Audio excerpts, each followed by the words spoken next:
Bismillahirrahmanirrahim. Alhamdulillahirabbil alamin. Wassalatu wassalamu ala asyrafil anbiya wal mursalin Sayyidina Maulana Muhammadin wa ala alihi wa sahbihi ajma'in. Qala al-musannif al-imam hujjatul Islam Abu Hamid Muhammad bin Muhammad al-Ghazali rahimahullah wa nafa'ana bi ulumih.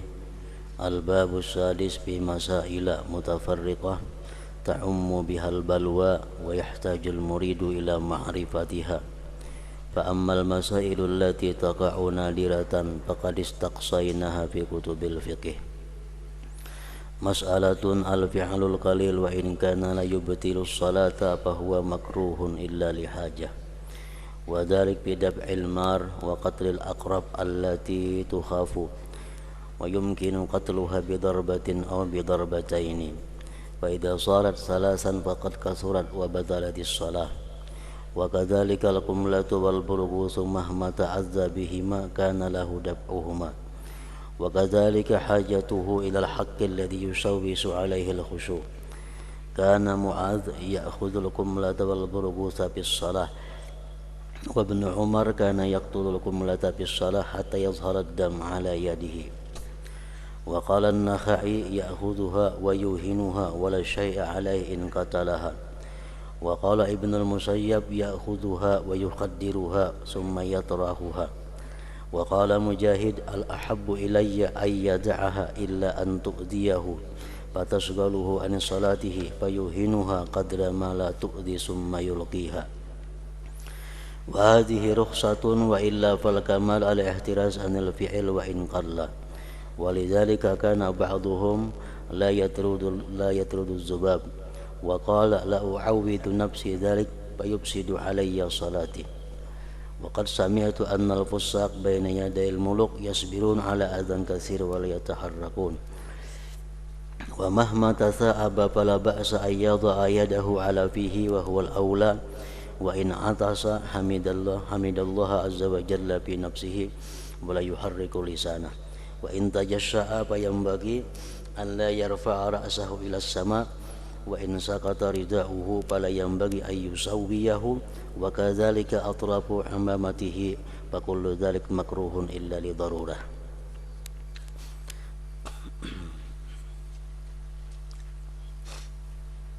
Makna daripada kalam Hujjatul Islam Abu Hamid Muhammad bin Muhammad al-Ghazali rahimahullah wa nafa'ana bi ulumih. Bab yang ke-6 mengenai masalah-masalah yang bermacam-macam yang menjadi musibah yang merata, di mana seorang murid itu perlu untuk mengetahuinya.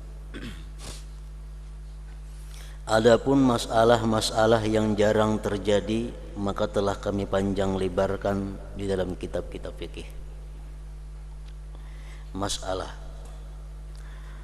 perbuatan yang sedikit meskipun tidak membatalkan salat maka itu makruh kecuali karena hajat. Di dalam sembahyang kita melakukan sesuatu yang bukan daripada perbuatan sembahyang, yang merupakan bukan daripada fi'il salat, yang sesuatu itu sedikit tidak membatalkan salat namun hukumnya makruh kecuali karena hajat. Nah, kalau karena hajat kita berbuat sesuatu di dalam sembahyang asalkan sedikit maka itu tidak makruh.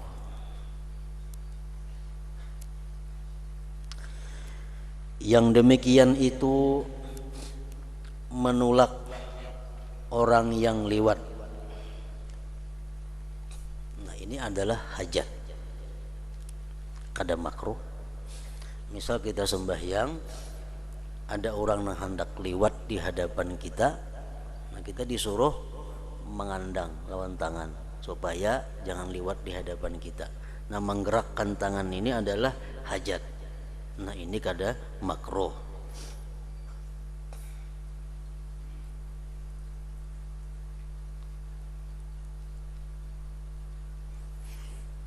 dan membunuh kalajengking yang ditakutkan.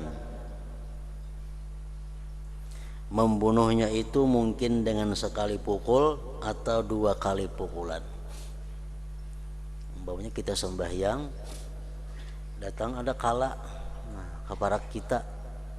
Nah, kita boleh bergerak untuk membunuh kala itu, asalkan gerakan kita dianggap sedikit, jangan sampai 3 kali gerak. Nah, itu pun termasuk gerakan yang tidak dimakruhkan.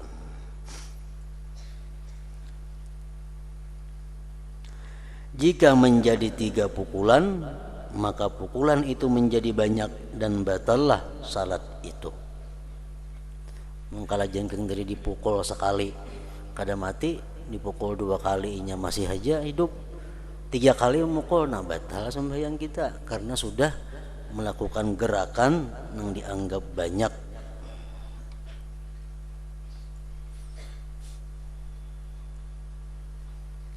Demikian juga kutu dan kutu anjing manakala keduanya menyakitkan. Misalnya perhatian kita sembahyang, ada samud gatal, nah, kita boleh bergerak untuk membuangi samud gatal itu. Amun samud gatal ini samudnya nang maigut, nang menyakitkan.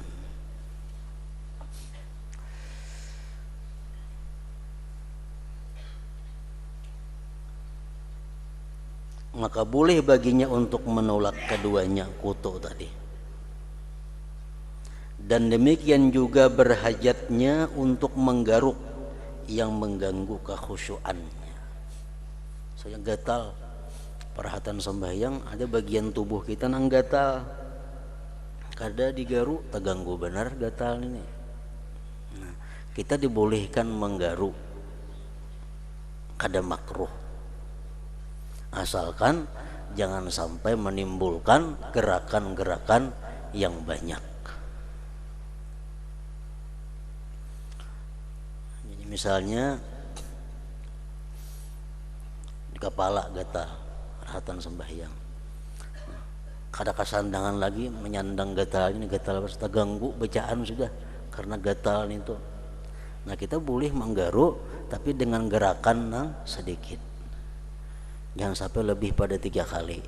Menggaru sekali, 2 kali masih boleh, 3 kali batal. Kecuali kita menggaru hanya lawan jeriji tanpa menggerakkan tangan, nah itu dibolehkan sebanyak-banyaknya. Misal di mana bintang gatal, kita andak telapak tangan sini, kita garuakan jarinya aja, nah digaruakan jarinya. Yang lain bagana aja semua cuma sebilah jarinya nang menggaru behimat.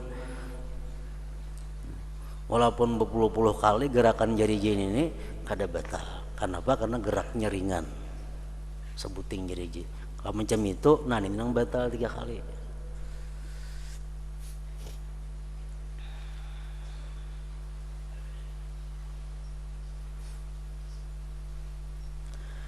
Mu'adz, salah seorang sahabat Rasulullah sallallahu alaihi wasallam, di dalam salat mengambil kutu dan kutu anjing. Artinya gatal benar, ada kutunya. Nah, sidin tangkap kutunya, sidin buang.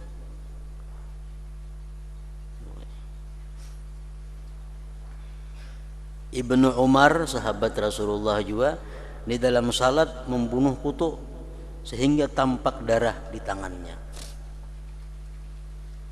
Ambil sidin kutunya, dipicik sidin sampai berdarah.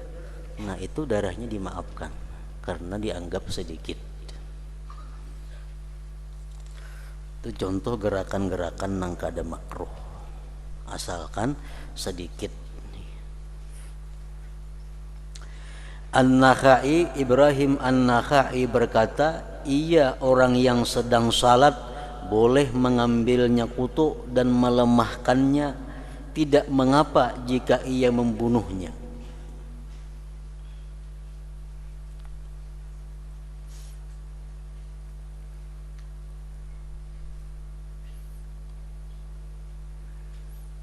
Nyamuk misalnya, kelihatan sembahyang ada nyamuk.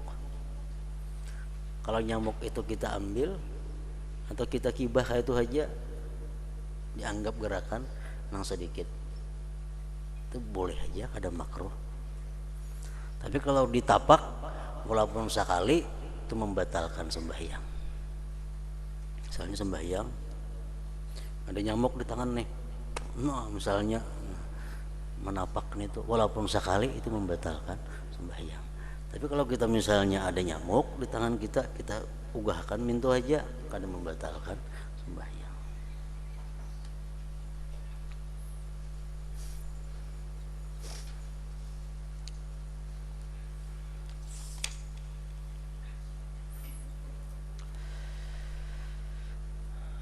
Ibnul Musayyab berkata boleh mengambilnya, memingitnya dan melimparkannya. Misalnya ada kutu, kita ambil, picik, buang. Nah, itu boleh. Mujahid berkata, salah seorang imam, yang paling saya sukai adalah ia meninggalkannya. Artinya ada kutu, liatakannya kada usah diganggu-ganggu. Kecuali kutu itu menyakitkannya lalu menyibukkannya dari salatnya, ayo hanya diambil. Lalu ia melemahkannya sekadar kutu itu tidak menyakitinya, kemudian ia menjatuhkannya. Ini gerakan-gerakan yang dianggap masih boleh, kada makruh karena itu ada hajatnya. Ini adalah rukhsah, satu keringanan artinya. Jika tidak, maka yang sempurna adalah memelihara dari perbuatan meskipun sedikit. Yang paling baik itu memang menjaganya, kalau kada usah bergerak, walaupun ada samut, walaupun ada kutu, itu lebih sempurna lagi. Namun andai kata kita bergerak untuk mengambil kutu atau samut yang menyakiti tadi, itu dapat rukhsah, dapat keringanan. Oleh karena itu sebagian mereka tidak menolak lalat. Lalat kan? Lalat itu kan menyakiti. Misal kita sembahyang, hinggap lalat ke baju kita, nah, itu kada usah dikikih-kikih. Kenapa? Lalat ini kada menyakiti, kada mengganggu kepada kita. Dan ia berkata, saya tidak membiasakan hal itu, maka hal itu merusak salatku. Saya mendengar bahwa orang-orang yang fasik itu di hadapan raja-raja sabar terhadap banyak hal yang menyakitkan dan mereka tidak bergerak. Orang-orang yang jahat, orang-orang yang fasik, andai kata mereka bagana bertempat atau berdiri di hadapan sang raja, walaupun nyamuk kayak apa aja, atapnya kada bergerak. Kayak ajudan presiden contohnya, kalau lagi presiden di belakang caket berdiri kayak patung, walaupun ada nyamuknya kada menapak, tetap gana.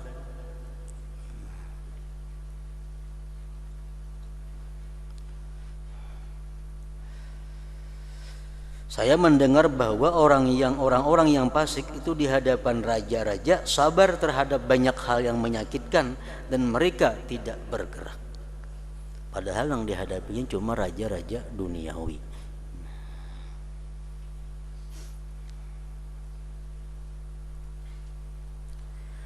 Manakala ia menguap di dalam sembahyang, menguap, maka tidak mengapa ia meletakkan tangannya di mulutnya. Kan bergerak juga nih, kada makruh karena itu ada hajat. Manakala ia menguap di dalam sembahyang, maka tidak mengapa ia meletakkan tangannya di mulutnya, dan itulah yang lebih utama. Artinya kalau kita sembahyang, kita menguap, lebih baik kita tutupi mulut daripada kita liatakan banganga. Nah, menutupinya dengan cara meletakkan luar telapak tangan di mulut. Demikian contohnya.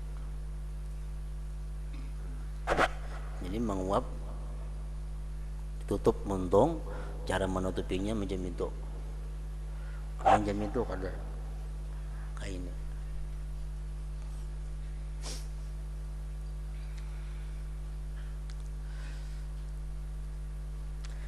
Jika ia bersin, maka ia memuji Allah Azza wa Jal di dalam hatinya dan tidak menggerakkan lidahnya. Andai kata parahatan sembahyang, inya wahin, sunat inya mengucap alhamdulillah tapi di dalam hati. Andai kata diucapakannya di mulut, wahin alhamdulillah, kada batal sembahyangnya. Kada batal, cuma bacaannya putus mualatnya. Misalnya perhatian baca Fatihah, Maliki yaumiddin, iyyaka na'budu wa iyyaka nasta'in, wahin inya alhamdulillah ujarnya di muntung. Nanya wajib mengulang Fatihah dari awal karena tak putus mualat dengan sebab alhamdulillah tadi. Amun dalam hati aja kada apa-apa. Tasahud kah?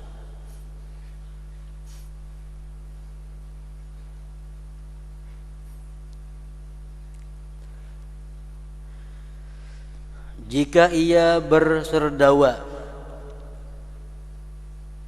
mariga kita. Jika dalam sembahyang tu mariga, maka sayugianya untuk tidak mengangkat kepalanya ke langit. Dan jika selindangnya jatuh, maka tidak sayugianya untuk meratakannya. Seorang sembahyang selindang jam ini, halo, anak gugur selindangnya nah sudah macam ini. Itu karena segugur-gugurnya, ada usah diratakan karena itu kada perlu.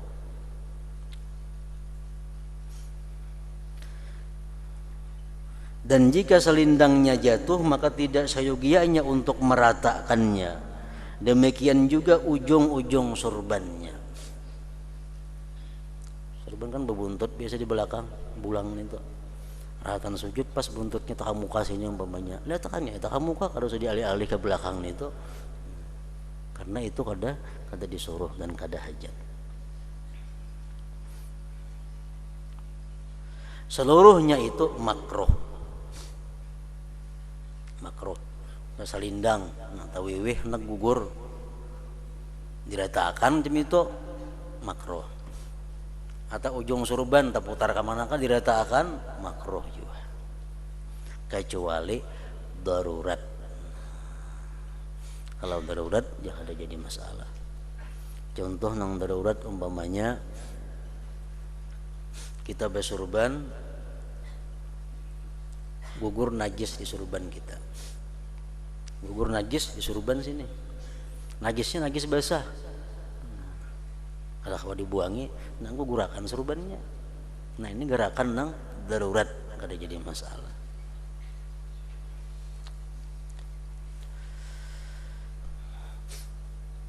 Masalah hadhihi masalah, salat di atas sandal itu boleh.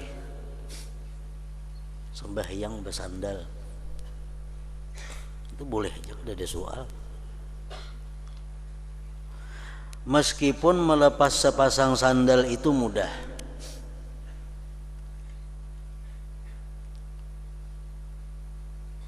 Misal sembahyang, baik sembahyang fardu atau sembahyang sunat atau sembahyang kifayah.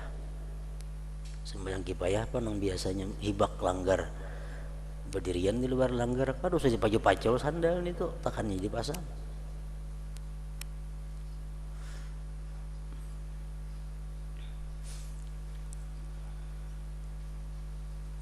Salat di atas sandal itu boleh, meskipun melepas sepasang sandal itu mudah, tetap boleh aja. Dan bukanlah rukhsah. Rukhsah ini artinya sesuatu yang kada boleh dibolehkan tuh rukhsah. Kalau sembahyang bersandal itu kada rukhsah, memang boleh. Dan bukanlah rukhsah pada khuf sepasang yang menutup mata kaki karena sulitnya melepas. Tetapi najis ini ma'fu, dimaafkan. Sandalnya pang ada benajis, dimaafkan aja najisnya itu. Sandal berjalan bisa kena najis, bisa kena kada najis, bisa licak, bisa macam-macam ngarannya sandal. Andai kata ada najis di situ, dimaafkan. Dan searti dengan itu adalah midas atau madas, semacam salop umpamanya, sama aja sandal juga.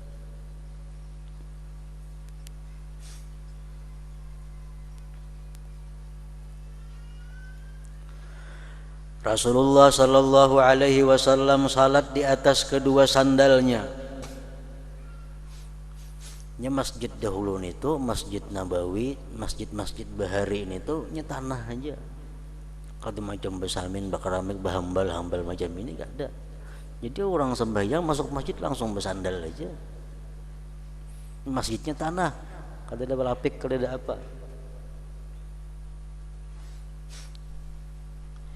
Rasulullah sallallahu alaihi wasallam salat di atas kedua sandalnya.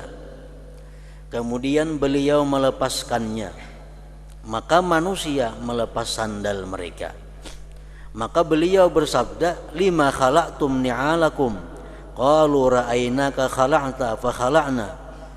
Faqala sallallahu alaihi wasallam, inna Jibril alaihi salam atani fa akhbarani anna bihi ma khabatha, fa idza arada ahadukumul masjid falyaqlibna alaihi walyanzur fihima, fa in ra'a khabasan falyamsahhu bil ardi wal yusalli fihima.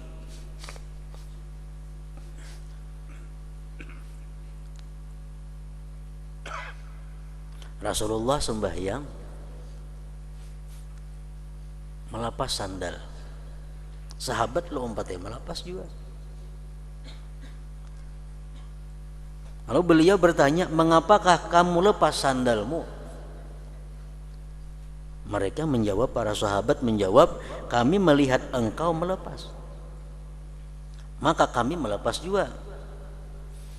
Maka beliau sallallahu alaihi wasallam bersabda, sesungguhnya Jibril alaihi salam datang kepadaku dan mengkhabarkan kepadaku bahwa pada keduanya itu sandal terdapat kotoran. Matiku pacul sandalku ya Nabi, karena Jibril datang menghabarkan kepadaku sandalku ini ada kotor. Nah, apabila salah seorang daripadamu bermaksud ke masjid, maka hendaklah ia membalik kedua sandalnya.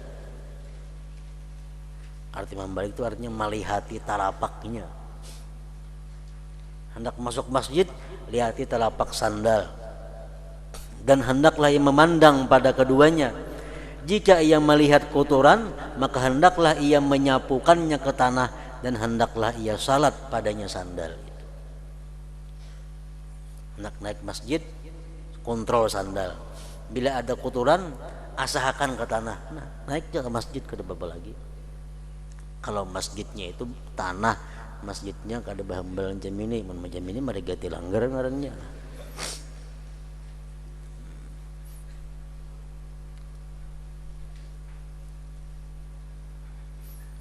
Sebagian mereka ulama berkata salat pada sepasang sandal itu lebih utama, lebih baik daripada sandal dipacul.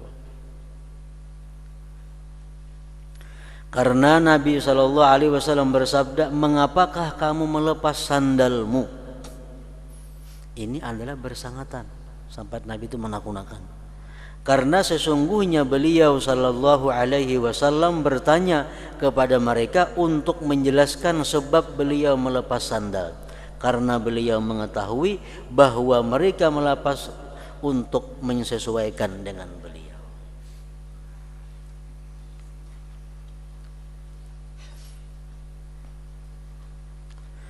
Abdullah bin Sa'ib meriwayatkan bahwasanya Nabi sallallahu alaihi wasallam melepas kedua sandalnya. Jika demikian beliau telah melakukan keduanya. Barang siapa yang melepaskan, maka tidak layak ia meletakkan keduanya di sebelah kanannya dan kirinya. Lalu itu menjadi sempit dan memutung saf. Amun kita memacul sandal sembahyang, jangan diandak di sebelah kanan, jangan diandak di sebelah kiri sandal itu, karena itu mempersempit saf. meranggangkan saf, memotong saf. Tetapi ia meletakkan di mukanya. Jadi menandak sandal di muka.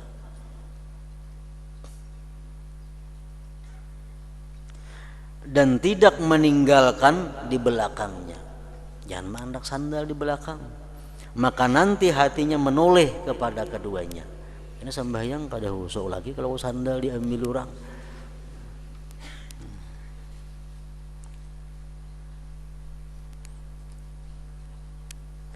Barangkali orang yang berpendapat salat pada keduanya itu lebih utama, sembahyang bersandal itu lebih baik daripada menandak sandal di luar, hati kada kekaruan menggunakan sandal.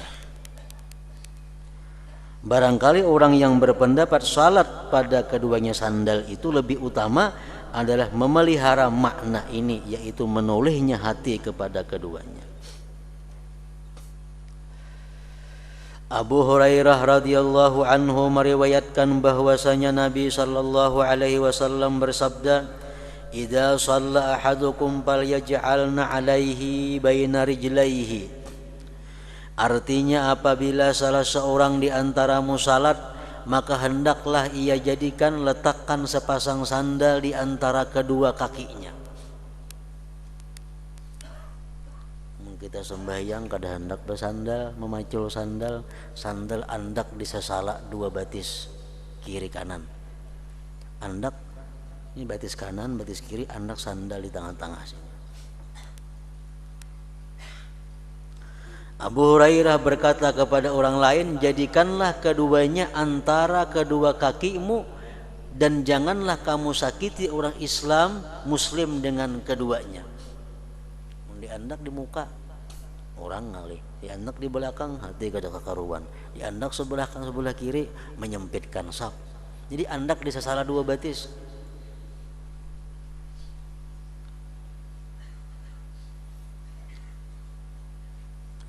Dan Rasulullah sallallahu alaihi wasallam meletakkan keduanya sandal di sebelah kirinya. Kalau Nabi sih menandak sandal di sebelah kiri sidin. Dan beliau menjadi imam. Imam berhak berbuat demikian karena tidak seorang pun yang berdiri di sebelah kirinya. Imam di masalah di pinggir mandak di higa awak. Kenapa? Karena ada desap bagi imam.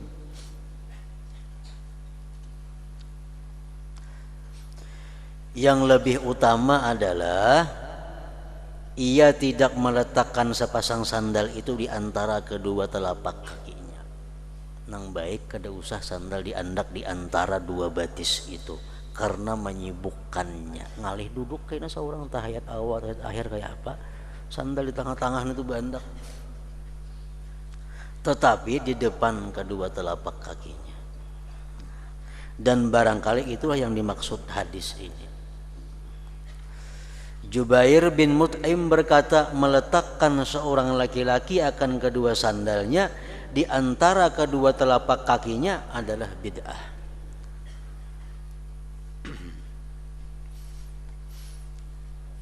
Jadi kesimpulannya masalah ini adalah bahwa sembahyang bersandal itu kada jadi persoalan. Boleh aja. Bahkan ada mengatakan lebih utama kalau kita sembahyang di tanah.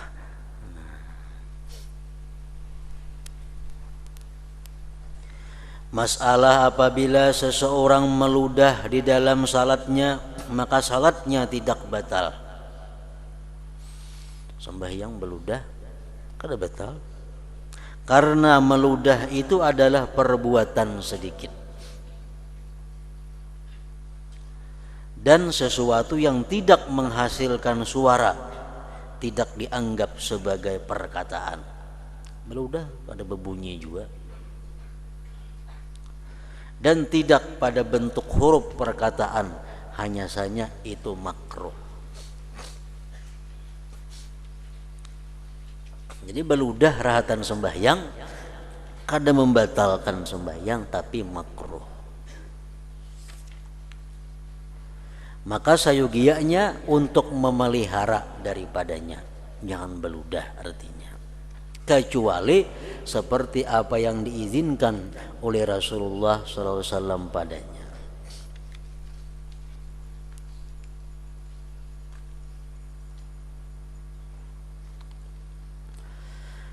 Karena sebagian sahabat meriwayatkan anna Rasulullah sallallahu alaihi wasallam ra'a fil qiblah nukhamatan faghadiba ghadaban shadidan thumma hakkaha bi'urjunin kana fi yadihi wa qala atuni bi abirin falataka atharaha bi za'faran thumma latafata ilayna wa qala ayyukum yuhibbu ayyubzaka bi wajhihi faqulna la ahad qala fa inna ahadakum idza dakhala bis shalah fa inna Allah azza wa jalla bainahu wa bainal qiblah. Artinya bahwasanya Rasulullah sallallahu alaihi wasallam melihat dahak di kiblat, di dinding masjid ada dahak. Maka beliau marah sekali. Kemudian beliau menggusuknya, menghilangkannya dengan mayang yang ada di tangannya sambil bersabda, datangkan kepadaku abir, minyak harum campur za'faran. Lalu beliau mengulisi bekasnya dengan za'faran. Kemudian beliau menoleh kepada kami sambil bersabda, siapakah di antara kamu yang senang diludahi di mukanya? Kami menjawab, tidak ada seorang pun yang mau diludahi di mukanya. Beliau bersabda, sesungguhnya salah seorang di antaramu apabila masuk di dalam salat, maka sesungguhnya Allah azza wa jalla di antaranya dan kiblat.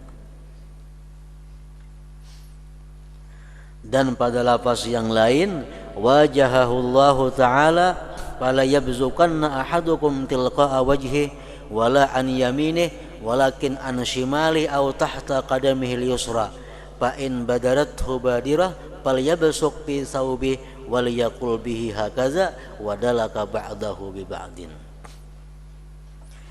Artinya pada riwayat yang lain, Allah Ta'ala menghadapinya. Kita sembahyang, kita berhadapan dengan Allah. Kalau kita beludah, perhatian sembahyang beludah ke arah muka, sama dengan meludahi Allah. Maka Allah telah menghadapinya, maka salah seorang di antaramu janganlah meludah ke hadapannya dan jangan ke kanannya, tetapi ke kirinya atau di bawah telapak kakinya yang kiri. Jika tergesa oleh sesuatu yang harus segera, maka hendaklah ia meludah pada pakaiannya dan hendaklah ia mengucapkan demikian. Maksudnya melakukan demikian. Mengucapkan maksudnya melakukan demikian dan menggusukkan sebagiannya kepada sebagian yang lain. Jadi sembahyang beludah parahatan sembahyang kada membatalkan sembahyang, namun makruh. Tetapi apabila terdesak kita beludah, misalnya kita badaham atau batuk, keluar ada balgam, keluar ada dahak, ditaguk, batal sembahyang. Yang sudah tak keluar pada tenggorokan nih, dahaknya itu ditaguk, batal. Lain ludah ada bapak, ludah tuh ada berasa, mundahak ada rasanya, ditaguk sembahyang batal. Nah, beludah ke muka meludahi Allah Ta'ala, beludah ke kanan menghormati malaikat yang di sebelah kanan, ludahkan ke sebelah kiri atau ke telapak batis sebelah kiri, di bawah telapak batis, kisar batis beludah.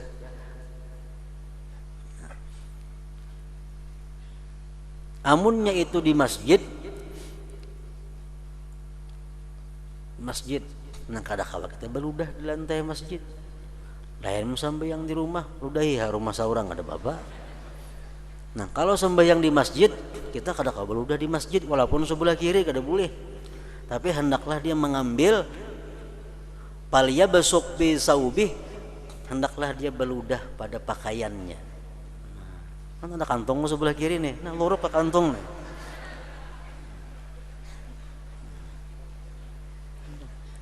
Meludah ke kantong sebelah kiri.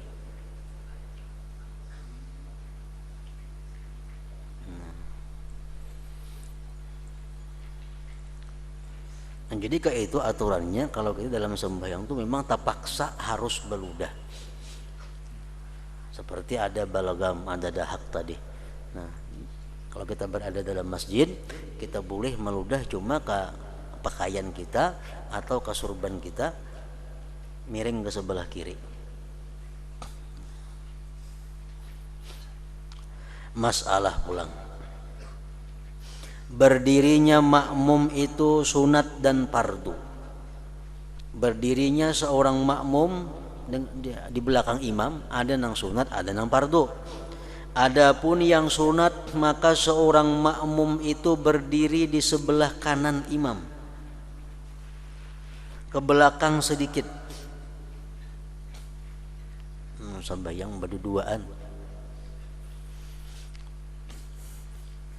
Kalau ada orang lain, imam saya kong, makmum saya kong. Nah jadi imam, makmum di sebelah kanan, mundur batis kurang lebih sakilan pada imam. Di sebelah kanan imam berdiri si makmum nih, mundur pada batis imam kira-kira sakilan. Nah, itu enak. Misal imam, makmum di sebelah kanan sini, batis imam di sini, batis makmum mundur kurang lebih sakilan pada imam. Nang jadi ukuran apa? Tumitnya,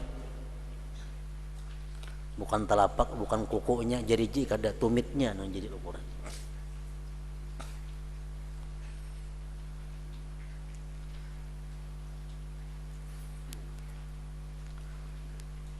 Kalau si makmum ini berdiri di belakang imam, nang sorangan nih di belakang imam atau di sebelah kiri imam, makruh. Dan ada yang mengatakan kada dapat pahala jamaahnya, kecuali tempatnya halus, tempatnya sempit, kada muat berdua. Seorang makmum perempuan berdiri di belakang imam. Kalau laki bini misalnya berjamaah, laki jadi imam, makmum nang bininya di belakang, persis di belakang imam. Kada usah bakanan bakiri, tepat di belakang imam.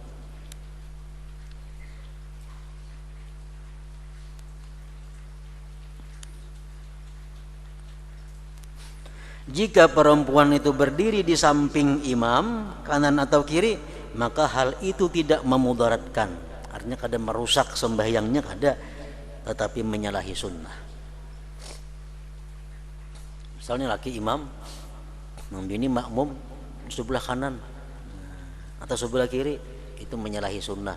Nang tepat makmum si perempuan ini berada sejajar pas di belakang imam.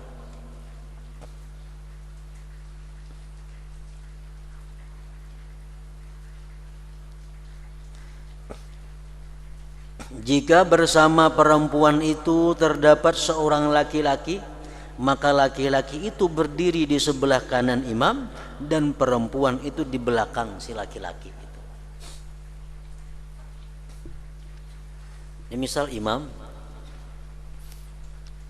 anak laki-laki ada seekong, walaupun belum balik, kada jadi masalah, sebelah kanan, kira-kira sekilan mundur batis pada abahnya, pada imam. Nah, di belakang anak laki-laki ini gina umatnya berdiri. Jangan di belakang imam, di belakang nang laki-laki, di belakang anak laki-laki itu, di belakang makmum.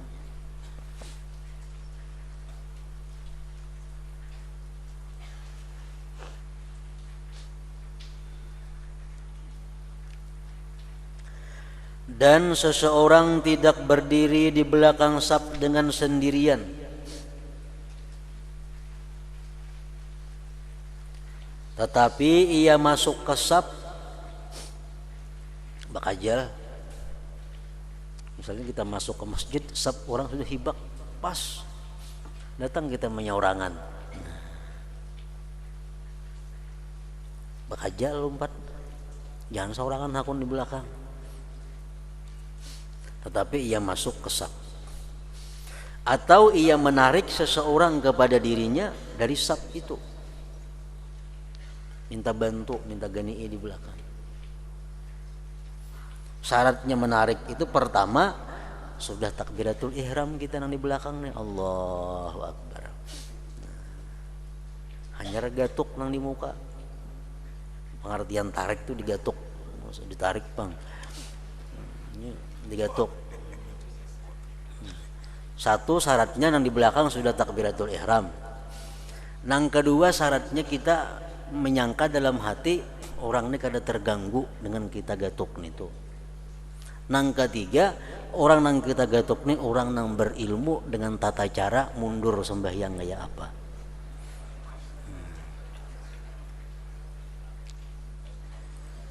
Amun dalam hati kita menyangka bahwa ini orang kalau ku gatuk ini tak ganggu, lebih baik kita sorangan sat di belakang.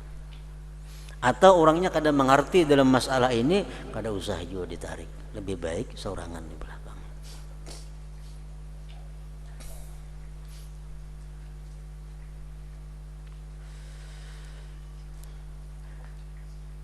Jika ia berdiri sendirian maka salatnya sah namun makruh. Misalnya kita sapnya sudah hibak tadi, datang kita sorangan pas pembelakangan, menyaurangan. Ini makruh. Namun makruhnya ini apakah menghilangkan pahala jamaah atau kada?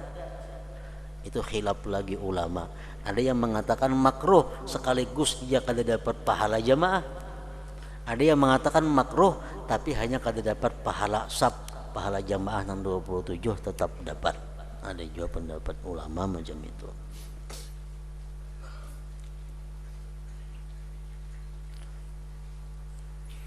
Jadi kalau kita sembahyang mempunyai lawan imam berduaan, laki-laki sama laki-laki, imam makmum sebelah kanan.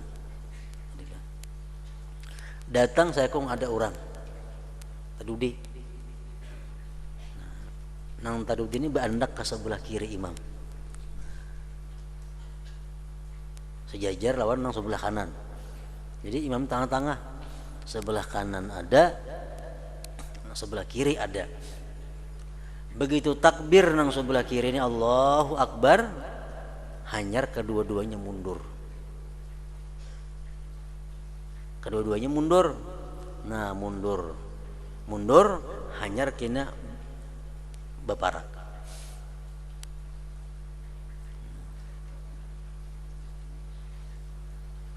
Boleh juga di kanan saikong, di kiri saikong.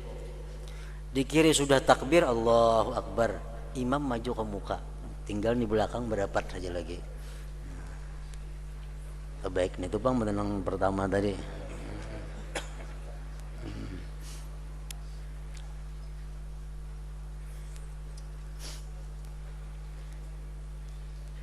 Jadi nang orang kedua ini jangan hendak berdiri di sebelah kanan mengawani kawan, jangan. Jangan hendak berdiri di belakang menunggu, jangan. Ke sebelah kiri bandak.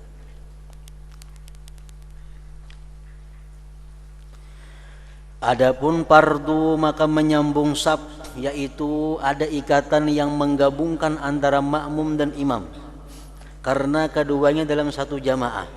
Jika keduanya dalam masjid maka cukuplah masjid itu sebagai penggabung, karena masjid itu dibangun untuk itu, maka tidak perlu kepada sambungan saf. Tetapi makmum itu mengetahui perbuatan-perbuatan imam.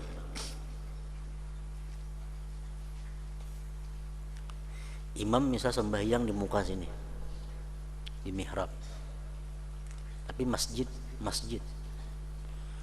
atau langgar. Imam sembahyang di tempat biasa imam. Si makmum sembahyang seorangan di belakang, di tengah puang ada orangnya, sembahyang menyorangan pembelakangan ninya, ikut nang di muka imam nih, cuma melihat saja gerak-gerik imam, sah. Walaupun jaraknya sapal pada imam, umpamanya masjidnya luas panjang itu sapal, asal masih melihat saja gerakan imam, sah, karena sudah terhubung oleh bangunan masjid itu nama hubungkan inya. Ini perkara sah, bukan perkara makruh atau kada, perkara sahnya. Jelas sudah itu makruh karena beparak kalau imam. cuma sah sembahyangnya.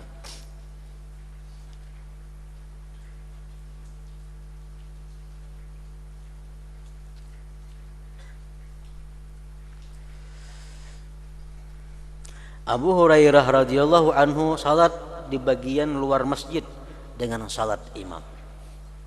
Kalau Bapak, pelatar masjid termasuk masjid. Apabila makmum itu di halaman masjid, di jalan atau padang yang bersekutu dan di antara keduanya tidak ada bangunan yang berbeda-beda dan memisahkan, maka cukup dekat itu dengan kadar selimparan panah atau 300 sampai 400 hasta.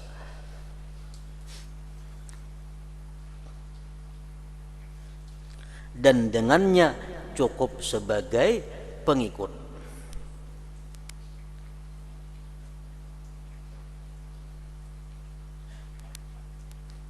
Karena perbuatan salah seorang di antara keduanya sampai kepada yang lain.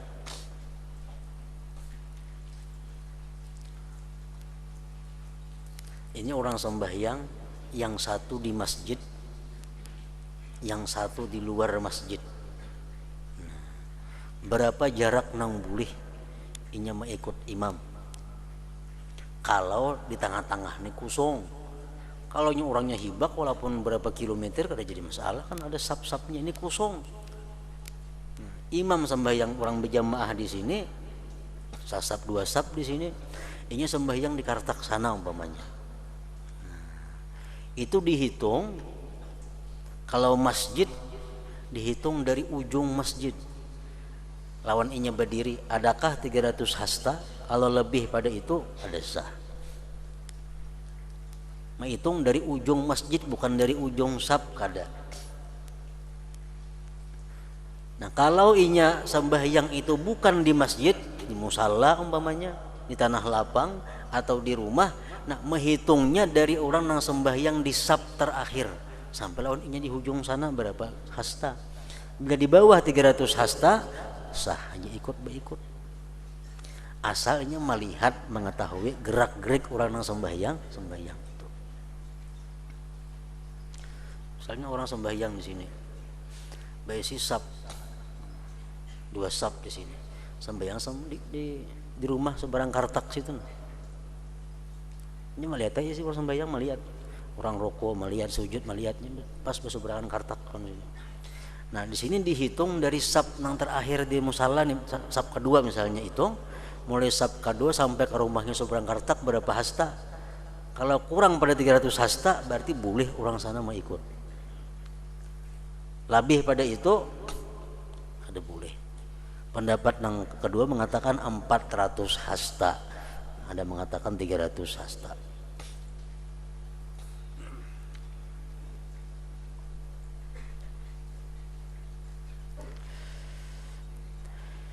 Disyaratkan apabila makmum berdiri di serambi tengah rumah di sebelah kanan atau kiri masjid, sedangkan pintunya menimpil terhadap masjid itu, maka syaratnya adalah dipanjangkannya saf masjid di dalam serambinya tanpa terputus sampai ke serambi tengah itu. Kemudian sahlah salat orang yang ada di dalam saf itu dan orang yang di belakangnya, bukan orang yang di depannya.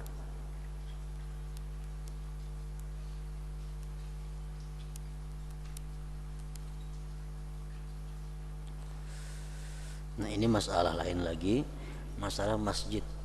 Masjid ini berait lawan rumah kita. Nah, ini masjid berait lawan rumah kita.